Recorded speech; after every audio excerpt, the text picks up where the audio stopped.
എത്ര റെയ്ഡ് നടത്തിയാലും എത്ര കള്ളക്കേസ് എടുത്താലും എങ്ങനെ തല്ലിക്കൊന്ന് കുഴിച്ചു മൂടിയാലും ശരി ഇത് പറയാതിരിക്കാൻ വയ്യ. കാരണം ഞങ്ങൾ കിടക്കുന്നത് AKG സെന്ററിന്റെയോ പാർട്ടി ഓഫീസിന്റെയോ വാരാന്തയിലല്ല.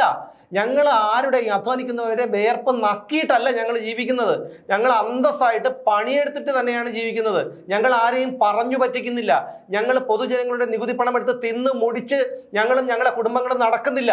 ഇവിടുത്തെ സാധാരണക്കാരന് വേണ്ടി ഇനിയും ചോദിക്കും, നിങ്ങൾ എത്ര കള്ളക്കേസ് വേണോ എടുത്തോ. അതാ ഇനിയും കടം വാങ്ങിച്ചും പലരും സഹായിച്ച പണവും കൊണ്ട് വീണ്ടും തട്ടിക്കൂട്ടി എടുത്തിട്ടുണ്ട്. ഷിബു സാറേ വരാം, റെയ്ഡ് നടത്താം, നിങ്ങൾക്ക് എന്ത് വേണമെങ്കിലും ചെയ്യാം. പക്ഷേ ആണുങ്ങളെ പോലെ ഇനിയും പറയും സാറേ, ഇനിയും പറയും. കാരണം അരിയാഹാരം കഴിക്കുന്നത് അല്ലെങ്കിൽ തലയ്ക്ക് അല്പമെങ്കിലും വെളിവുള്ള ഒരുത്തനാണെങ്കിൽ 3000 രൂപ 1000 സ്ക്വയർ ഫീറ്റുള്ള ഒരു വീടിന് ഒരു സ്ക്വയർ ഫീറ്റിന് 1000 രൂപ വെച്ച് 30 ലക്ഷം രൂപ എന്ന് പറയുമ്പോൾ എങ്ങനെയാണ് ഇതെല്ലാം കേട്ട് നിശബ്ദരായിരിക്കാൻ കഴിയുന്നത്?